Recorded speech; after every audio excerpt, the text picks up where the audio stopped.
a drum lesson on the practice pad. These people here wonderful watching. People.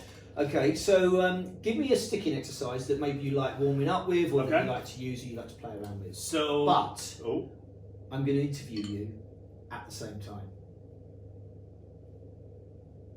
Okay. Well, that just changed the exercise I was going to show you guys. The one I was going to show you was 47 bars long, and now we've shortened it to 1 beat. Okay, yes. There you go. Okay, so the exercise that apparently I'm going to try to speak over the top of will be a single paradiddle, right, left, right, right. You will accent that first note, followed by a left hand flam tap. So it's really giving us a group of 6. Paradiddle, flam tap, paradiddle, flam tap, paradiddle, flam tap. Now, by the way, keep that going. By the way, I've seen you do some cool little videos where you have had students talking or counting odd loopings over the top. So this should be no, except, let's see if you get all the permutations right here. So, my first question. You're stranded on a desert island, okay? Okay. You've got all the amenities, you've got your drum kit, you've got your cymbals, okay? But you can only have one drum book. Oh, easy. I already know what it is. God, this is like hot wings. This is getting spicy. Hot ones. Drum book would be Advanced Concepts by Kim Plainfield. Yes, nice book. Best shirt ever on the cover of a drum book. And if you, it's a 1 to 2 advanced pages of every basic concept. Yeah, I love that book. Good, nice. Not just because of the drum shirt, though. But I do love the shirt. Okay. So you can take one album, okay, either use it to play along to or use it to relax to. What album is it going to be? Silverchair Diorama. Okay, why? I just think it's one of the greatest albums in the history of the world, to be totally honest. I think there's, Beatles' White Album, there's Beach Boys' Pet Sounds, and Daniel, the singer of Silverchair, hired the guy that did all the orchestration for Pet Sounds to do that album. And if you think you know who Silverchair is and you haven't heard Diorama, please listen to it. It's just, I really do think it's one of the greatest albums ever. That, along with Spilt Milk by Jellyfish. But you can only have one. Fine. So, Diorama. With that album, do you remember how you first got introduced to it? Yeah, it was recording albums in Los Angeles, like my first major label album, and we were just asking the producer, what are the best albums of all times in your world? And he said, this one has like the most sonic spread. Like I said, there was Spilt Milk by, oh boy, here we go. I'm doing fine, don't worry about me. Spilt Milk by Jellyfish. Hang on, by the way, to all those people that have signed up to Mike Johnston and he gives you all those tough times, it's payback time. If you've seen my eyebrow touch my ear 3 times already, this is why. So it was just one of those albums that a producer showed me, and I just thought, I thought Silverchair was like those grunge kids, and they're like, well, they've grown up, and they're pretty amazing. So yeah. Brilliant. Okay, I sort of know the answer to this next one, but you're only allowed to take one item, luxury item with you, drum related or whatever it might be. What's it going to be? A tin of matcha. Oh, okay. What if? I'll make it with salt water. Happens? I'll make it with salt water. What happens if there is no matcha anymore? You can't have it. Okay, I can't have that. Oof. And let's say that my dogs and my wife, that's out. Oh, they're there. They're there. Hey! Don't worry about me. They're there. Don't worry about it. You got all you. Then, oh man, I think a pair of sticks. Okay. I can entertain myself with a pair of sticks on anything. Okay, right. I got that wrong. So I was expecting an exercise bike or your running shoes or your paddleboard. A rowing machine. But anyway, okay. So you're on a long flight to the desert island. Okay. Okay. And you can sit next to any drummer, dead or alive, and talk about anything you want to talk about. Who's it going to be? That's a good one.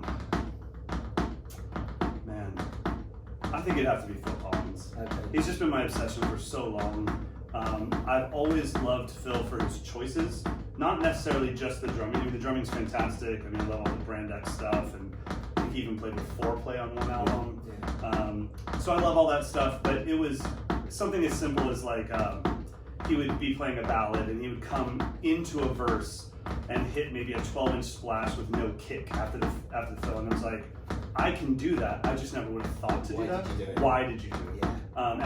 Yeah. I just feel like he's kind of guarded in his interviews as far as like the things that I would want to know, because I think he doesn't think they're any big deal, but they're everything to me. So yeah, it'd be the choices. Plays with Tears for Fears as well.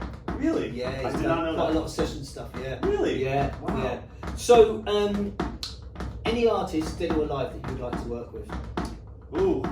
Oh, man. I would say if it could be during the time, it would be the Jagged Little Pill tour that Taylor Hawkins did with Alanis. Yes. That was my favorite band I've ever seen. Like, I think the bass player was from Jane's Addiction, Taylor on drums. Yeah. And I just thought, like, that's how music should, like, you have an album and it's cool and it's pop, but man, this is a concert. Like, I just thought it was the, Well, I'm you like- a 6-inch practice pad, I will give you that. that's no excuse. My damn sticks say no excuses on them. Yeah, so it'd be the Jagged Little Pill tour with Alanis Morissette. Okay. What advice would you give a 15-year-old Mike Johnston? It's gonna be okay. Okay. It's gonna be okay. I mean, I was a school band kid, so obviously you get bullied like everybody else. Even though you're the drummer, so you're like the coolest of the nerds in the school band, as soon as you step outside of the band room, you're the nerd. And I just wish I could have been like, hey, just keep doing what you're doing. It's gonna be okay. That's all I would have loved to know. Because I really thought, man, maybe I'll never have a job, maybe I'll never amount to anything. You know, my dad was a Hell's Angel, so I just felt like I wasn't tough enough. Not that he ever made me feel that way, but I had so much to live up to, and all the men in my family are in the military, and I was just this weird kid with bleached bangs and earrings and wanted to play drums. So I just wish somebody would have said, dude, it's gonna be fine. Okay. Yeah. Nice. Good bit of advice. Do you stretch or warm up before you play? No, I do warm up, yeah. Okay, I good. do literally like stuff like Okay. this. So just before the Meinl performance, I was just backstage, grabbed a couple towels, put them on a desk, and I literally just played doubles and singles. I'll usually do 2 types of warm-ups. One to warm up my brain, so I might do really slow double strokes and just play with the accents inside the right, left, or I'll work on physically warming up. And then definitely some cardio warm-up, because I know how out of breath I'm gonna be when I grab that microphone for the first time. Yeah. So I'm definitely doing jumping jacks, some wind sprints to get the Okay. cardio going. Cool. A song you would have wished to play drums on? My Own Summer by Deftones would be up there.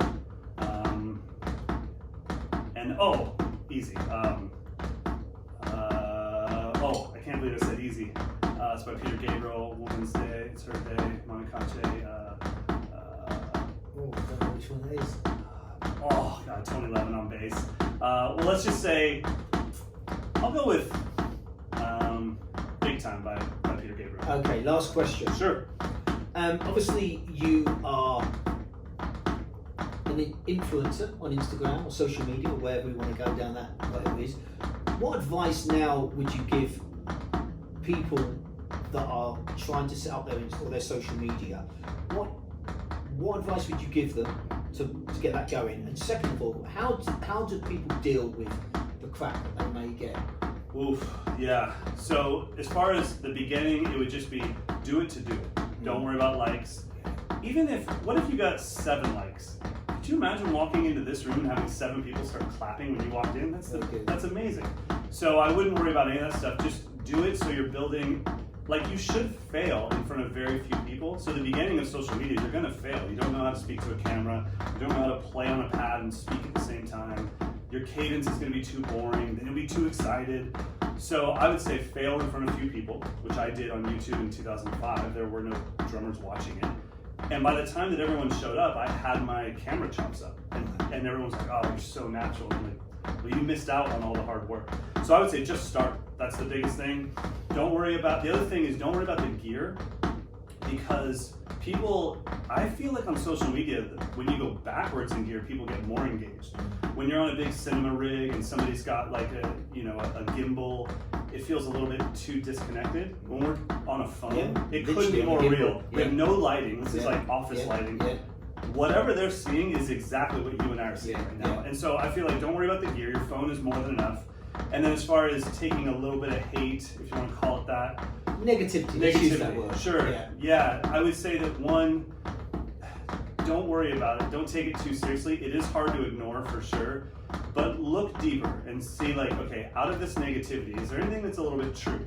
because I guarantee the ones that bother you the most have a little bit of truth in them, and you go, I think he found me out. I think she knows that they might be right about this, whatever it is.